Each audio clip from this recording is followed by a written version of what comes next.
अगर मैं यहाँ पर अब एक प्रेशर डिफरेंस क्रिएट करता हूँ तो देखो इस पाइप में से पानी फ्लो कर जाएगा और इस प्रेशर डिफरेंस ने पानी को फ्लो करा दिया। एंड हाइट भी एक लेंथ ही होती है और डिस्प्लेसमेंट भी एक लेंथ ही होती है। तो आज हम फ्लोइंग लिक्विड के प्रेशर एनर्जी को अंडरस्टैंड करते हैं। तो देखो लिक्विड तभी फ्लो करता है जब प्रेशर डिफरेंस क्रिएट होता है।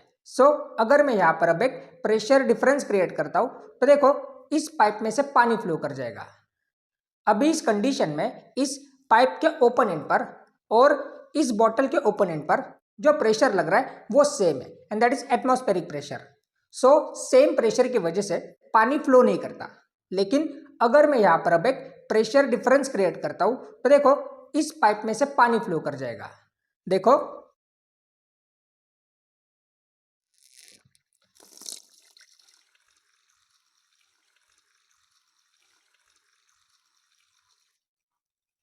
देखो यहां पर मैंने फूड कलर का यूज किया है सो दैट हम लिक्विड के फ्लो को क्लियरली देख सके।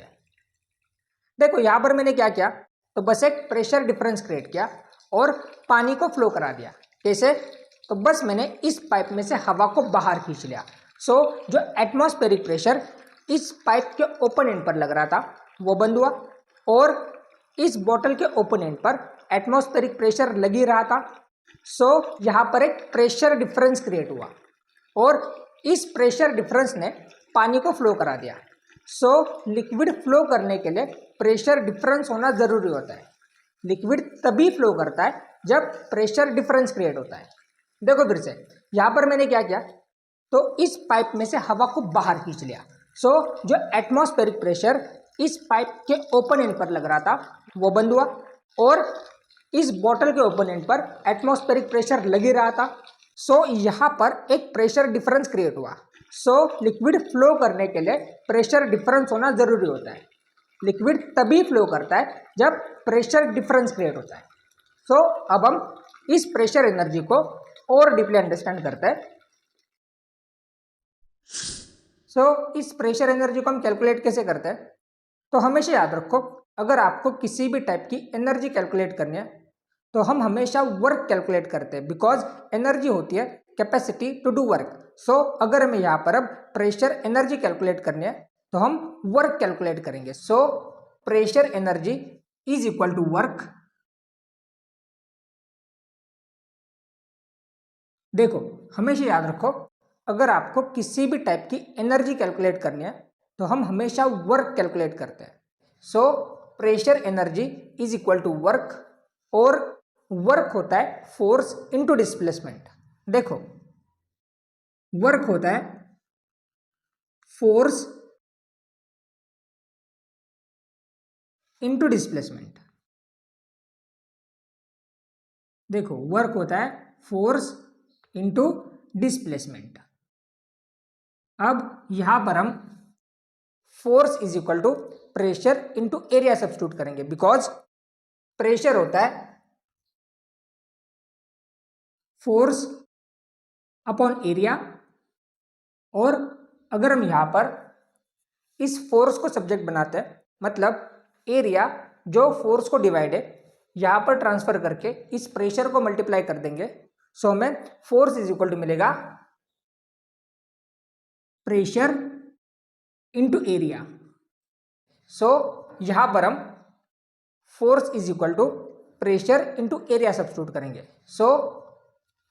Pressure energy is equal to pressure into area into displacement x और यहां पर हम एरिया इनटू डिस्प्लेसमेंट के लिए वॉल्यूम सब्स्टिट्यूट कर सकते हैं बिकॉज देखो वॉल्यूम होता है length into breadth into height. देखा जाए तो यहां पर लेंथ इनटू ब्रेड्थ ये होगा area. Area into height and height भी एक लेंथ ही होती है। यहां पर हम एरिया इनटू डिस्प्लेसमेंट के लिए वॉल्यूम सब्स्टिट्यूट कर सकते हैं।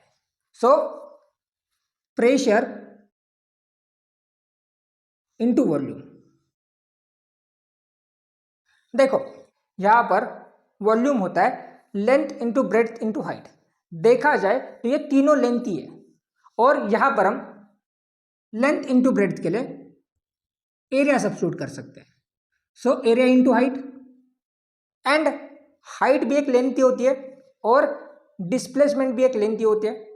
सो यहां पर प्रेशर एनर्जी होगी प्रेशर इंटू वॉल्यूम, और अब अगर हमें यहां पर pressure energy per unit volume चाहिए तो हम बस इस इक्वेशन को V से डिवाइड कर देंगे। सो हमें pressure energy per unit volume मिलेगी। So pressure into volume divided by V। अब यहां से ये V और V कैंसिल होगा। सो pressure energy of a fluid per unit volume होगी बस प्रेशर, और अगर हमें यहां पर प्रेशर एनर्जी पर यूनिट मास चाहिए तो हम बस इस इक्वेशन को मास से डिवाइड कर देंगे। सो pressure into volume divided by mass. So pressure into volume divided by mass. अब देखो यहां पर मैं इस वॉल्यूम को इस मास को डिवाइड करता हूं।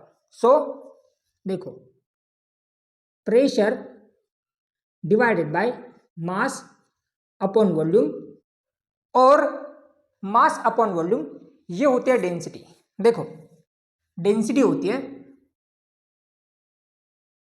मास upon volume. So pressure energy of a fluid per unit mass होगी pressure upon density, because mass upon volume ये होती है density. So pressure energy per unit mass होगी प्रेशर अपॉन डेंसिटी। सो ये होती है pressure energy of a fluid per unit volume that is equal to pressure, and pressure energy of a fluid per unit mass that is pressure upon density. सो आज के लिए बस इतना ही। अगर आपको वीडियोस अच्छे लग रहे हैं सो प्लीज लाइक कर देना, चैनल को सब्सक्राइब कर देना, शेयर कर देना, and thank you so much for your time.